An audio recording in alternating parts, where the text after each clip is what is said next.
Kita kuliah hari ini.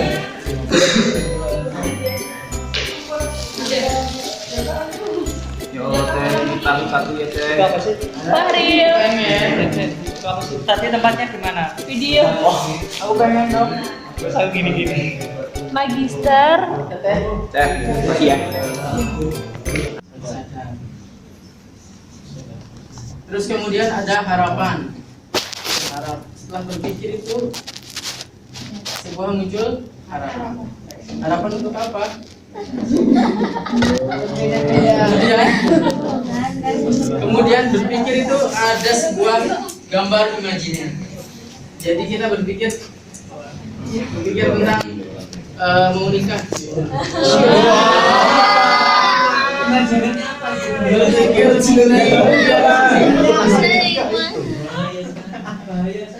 Bener sih Bu. Astagfirullahaladzim. Nah, setelah ada gambar, terus kemudian dicerna, diserap pikiran atau ide tersebut. Nah, kemudian ada di review lagi. Pemikiran tersebut ada pengulangan. Nah, terus ada hasilnya kan perolehan pikiran baru. Nah, kemudian terus ada penyimpulan teori. Ini di buku begitu. Nah, setelah itu ada perselisihan. Ada timbul perselisihan antara teori yang telah dihasilkan tadi. Nah, terus setelah itu ada pengambilan keputusan.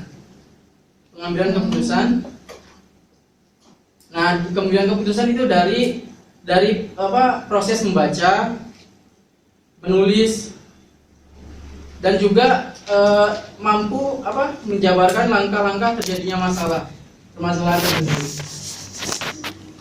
Nah, tidak mendefinisikan berpikir secara umum, akan tetapi juga bisa spesifik terhadap edukasi, pendidikan. Berpikir pendidikan itu kayak gimana gitu. Secara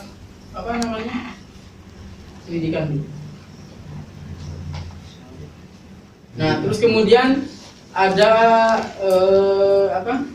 bagian dari conscious dan unconscious self. Jadi pikiran sadar dan tidak sadar. Nah, pikiran sadar dan tidak sadar itu apa sih? Nah, menurut Nezer, mereka mempunyai persepsi yang berbeda. Kalau berpikiran tak sadar itu dia intuisi masuknya nantinya. Jadi tak sadar tiba-tiba ada intuisi.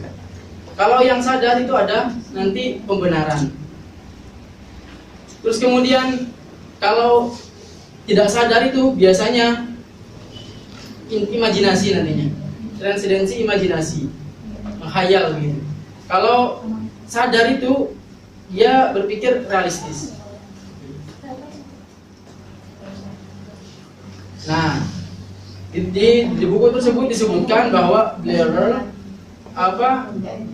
menganalisis pemikiran skizofrenia.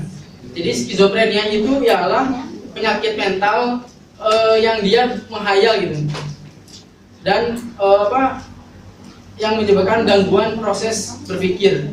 Artinya dia menghayal itu kayak orang-orang yang bisa melihat gitu, hantu dan sebagainya. Nah, di dalam ilmu kan tidak ada. Nah, itu bisa dimasuk ke sini nih, skizofrenia itu. Yang akhirnya mereka itu tidak bisa membedakan mana khayalan dan mana kenyataan. Orang-orang anak kecil kan, kalau orang yang baru yang bisa melihat kan, kita orang dewasa loh mana, tapi mereka anak kecil kan, itu loh teman saya, dia belum tahu bahwa itu nyata atau khayal gitu.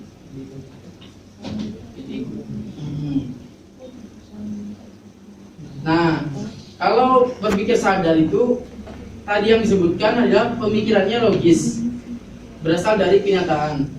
Kalau tidak sadar itu pemikirannya khayalan yang muncul berlawanan dengan logika pada umumnya.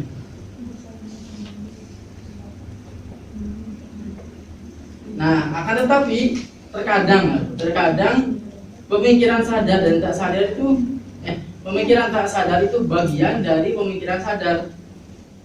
Nah, paham nggak? Coba ada yang bisa memberikan contoh? Nah, gimana tidur? Tidur jalan. Tidur yang merem. Yang tidur kan jadi perpaduan antara pikiran sadar dengan tidak sadar. Harusnya kita dalam posisi tidak sadar tapi merasakan bahwasanya yang terjadi kita itu kayak Orang sadar. gitu. Ketinggi. Ya. Kayak baru tidur, tiba-tiba ngerasa jatuh dari kasur. Ya. Padahal masih di kasur. Ya, rasa bangun gitu. Tapi kalau ya sudah paham ya. Tapi di buku ini dijelaskan contohnya ialah contoh seorang ibu yang paham bahwa ketika anak bayinya nangis, misalkan nih bayinya nangis, kok ibu-ibu tuh langsung otomatis meriksa popoknya, meriksa apa haus atau gimana lah, kok bisa tahu gitu kan? Iya benar. Ya kan? Nah, merasakan, nah itu antara pemikiran sadar dan tak sadar tuh, contohnya gitu. Kamu udah ngerasain. Sabar dulu, sabar.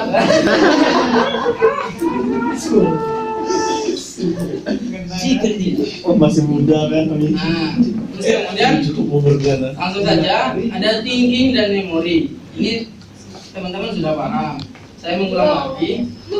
Nah, bahwa thinking itu berpikir merupakan proses belajar. Kalau memori itu tempat penyimpanan pengalaman masa lalu yang dapat membangun pengalaman kita dengan alam atau dengan sekitarnya. Di masa depan. Ya, mungkin nanti. Ya, ini. Nah, perpaduan antara atau integrasi berpikir dengan pengalaman masa lalu. Misalkan ketika kita ini contohnya di buku ada anjing hewan merah buas. Nah, ketika anak kecil, ketika tidak tahu bahwa itu anjing dikasih tahu sama bapaknya, itu loh anjing, warnanya hewan. Jangan nunjuk ke Oh, sini. Itulah anjing. Oh, itulah anjing. Mana itu lama Bukan. ya itu loh. Ya, Tembok-tembok. Ya tembok lah atau apalah gitu. Nah, ketika dia setelah dewasa dan menemukan hal tersebut, oh dia tahu ternyata itu gini, ternyata ini sama gitu, tahu gitu ini. Bahwa anjing itu buas, Warnanya merah. merah, tapi nggak semua merah juga. Elder sama Buddha. Nah, tapi di akhir ini masuk ke jadi thinking dan memori itu merupakan proses belajar untuk memecahkan masalah di buku ini.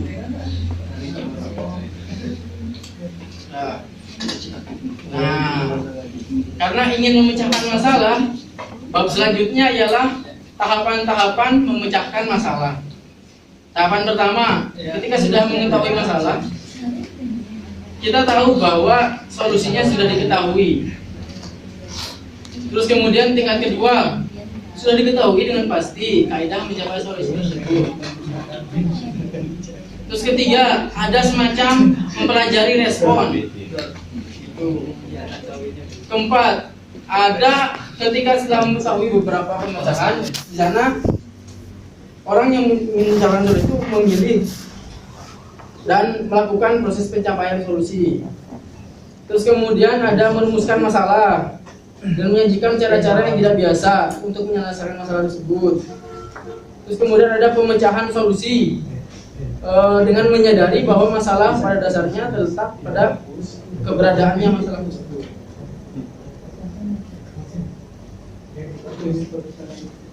Nah ini. Selanjutnya ada intelijensi dan kreativiti, kecerdasan dan kreativitas, adzaka wal ibda. Nah, kalau kecerdasan berkaitan dengan kemampuan seseorang mengadaptasi pengalaman masa lalu untuk menghadapi berbagai macam masalah. Kecerdasan, ya, pasti ada berhubungan dengan pengalaman masa lalu juga. Nah, kecerdasan itu biar selalu mengukur pemikiran yang nalar secara logis, sadar dan logis. Nah, menurut Guilford 1999, kecerdasan termasuk dari proses berpikir, mengingat dan evaluasi, ya memang begitu kan. Jadi orang itu cerdas, dia bisa berpikir, mengingat dan mengevaluasi. Nah, di dalam buku tersebut ada beberapa disebutkan tes kecerdasan berpikir yang tujuannya untuk pertama mengukur respon kemampuan seseorang dalam berbagai bentuk tes seperti tes materi angka-angka beserta petunjuknya. Biasanya kita kalau mau masuk tes kerja kan biasanya ada kan ya tes kecerdasan IQ itu. TPA. Nah, kayak gitu. Terus ada tes open ended. Ketika wawancara itu yang sudah pengalaman wawancara siapa? Ada kan disebutkan bahwa pewawancara menanyakan hal-hal dengan jawaban yang luas. Jadi open ended itu maksudnya mengharapkan jawaban yang luas. Nah, contohnya juga ada tes yang menyebutkan nama apapun yang berawalan dengan huruf S. Biar apa? Nama-nama yang dengan huruf S juga ada. Sekolah. Oh, sekolah. Ya gitu. Biar apa maksudnya? Semangka. Nah, tujuannya ini menjawab biar apa? Untuk mengetahui faktor-faktor individu dalam membentuk sebuah kecerdasan hasil pikir manusia. Jadi tes ini tuh ingin mengetahui sendiri kecerdasan dia itu seberapa sih? Iya, tes IQ. Nah, kalau kreativitas beda lagi, dengan kreativitas beda lagi. Nah, menurut Medley berfokus pada kemampuan membuat suatu hubungan yang tidak biasa antara kata-kata yang tersedia. Misalkan di sini karena membahasnya memang itu ya di bukunya itu gitu. Jadi nanti ada sebuah berderet kata-kata. Nah, yang pelaku tadi coba urutkan kata-kata tersebut. Yang paling jawabannya yang paling tidak umum, maka dia kreativitasnya tinggi. Nah, bertujuan untuk mengukur seluruh macam kemampuan yang diperlukan untuk menempatkan semua kata tersebut dengan bijak. Artinya yang tidak umum atau yang lebih bijak dengan kata-kata tersebut. Artinya lebih bijak itu Nyusunnya. mempunyai manfaat tuh. Jadi posisi yang mempunyai manfaat. Nah, jadi kenapa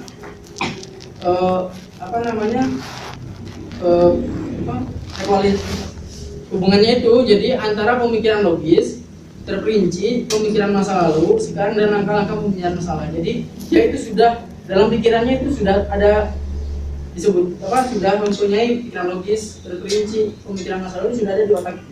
Jadi dia tinggal gitu.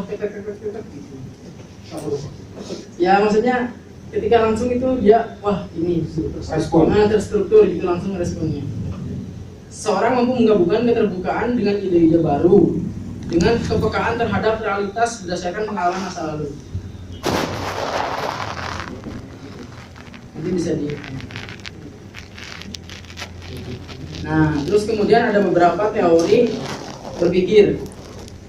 Pertama, nanti akan dijelaskan mengenai behaviorism and SR itu stimulus and response theories. Terus kemudian akan dijelaskan mengenai cognitive theories, teori kognitif. Terus kemudian ada komparasi antara SR dan